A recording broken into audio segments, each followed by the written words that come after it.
जब मन में ईर्ष्या जन्म लेती है तो वह व्यक्ति को भीतर ही भीतर जलाती रहती है और जब करुणा जागती है तो वही अग्नि शीतलता में बदल जाती है। मित्रों, आज की कहानी है गौतम बुद्ध और देवदत्त की, जहाँ एक और शांति और धैर्य है तो दूसरी ओर ईर्ष्या और अहंकार। राजगृह के निकट एक शांत पर्वतीय क्षेत्र था, जहाँ बुद्ध अपने शिष्यों के साथ निवास कर रहे थे। उनकी वाणी में ऐसा मधुर प्रभाव था कि लोग दूर दूर से उनके पास आते और उनके शिष्य बन जाते। लेकिन उसी समय एक व्यक्ति था जो बुद्ध से भीतर ही भीतर जल रहा था। वह था देवदत्त। देवदत्त बुद्ध का ही संबंधी था और कभी उनका अनुयायी भी था, लेकिन धीरे धीरे उसके मन में ईर्ष्या ने जन्म ले लिया। देवदत्त सोचता, क्यों सभी लोग बुद्ध का ही आदर करते हैं? क्या मुझ में कोई कमी है? यह विचार धीरे धीरे उनके मन में जहर बन गया। वह चाहता था कि समूह का नेतृत्व उसे ही मिले। एक दिन उसने बुद्ध के पास जाकर कहा, हे गौतम, अब आप वृद्ध हो चुके हैं, संघ का नेतृत्व आप मुझे सौंप दीजिए। बुद्ध शांत स्वर में बोले, नेतृत्व किसी आग्रह से नहीं, योग्य कर्मों से प्राप्त होता है। यह सुनकर देवदत्त का अहंकार आहत हो गया।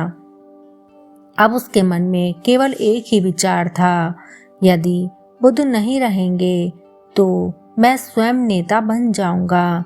उसने कई बार बुद्ध को हानि पहुंचाने का प्रयास किया।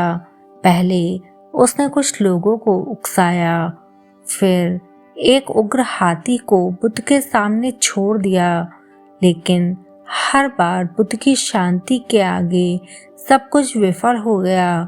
अब उसने एक अंतिम योजना बनाई।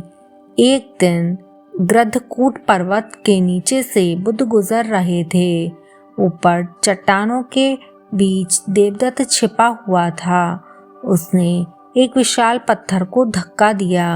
वह पत्थर बुद्ध की ओर लुढ़कने लगा। शिष्य चिल्लाए, भगवान सावधान!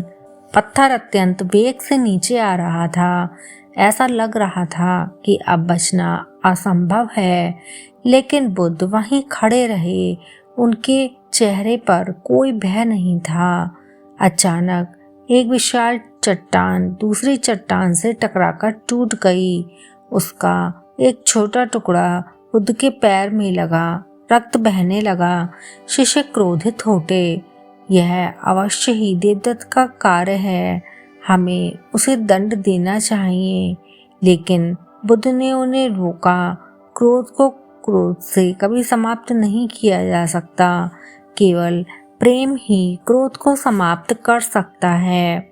उन्होंने अपनी घाव की ओर देखा तक नहीं, बल्कि उस व्यक्ति के बारे में सोचा जिसने यह किया था। उधर देवदत्त यह सब देखकर भी शांत नहीं हुआ।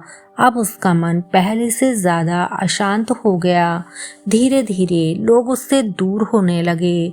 उसका सम्मान भी खत्म हो गया और वह अकेला पड़ गया। एक दिन उसे अपनी भूल का एहसास हुआ। वह बुद्ध के पास आया। उसकी आंखों में आंसू थे।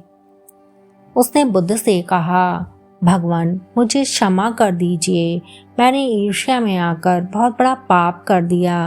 बुद्ध ने उसकी ओर देखा और कहा, जिस क्षण तुम्हारी भूल का तुम्हें खुद बोध हो जाए, उसी क्षण तुम्हारा परिवर्तन स्वयं आरंभ हो जाता है।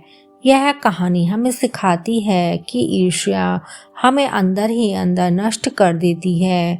अहंकार हमें सत्य से दूर ले जाता है और करुणा सबसे बड़ी क्षति है। जीवन में यदि कोई आपको गिराने की कोशिश करे तो आप स्वयं को संभालिए, ना कि उसे गिराइए, क्योंकि अंत में विजय उसी की होती है जिसके हृदय में शांति और करुणा होती है।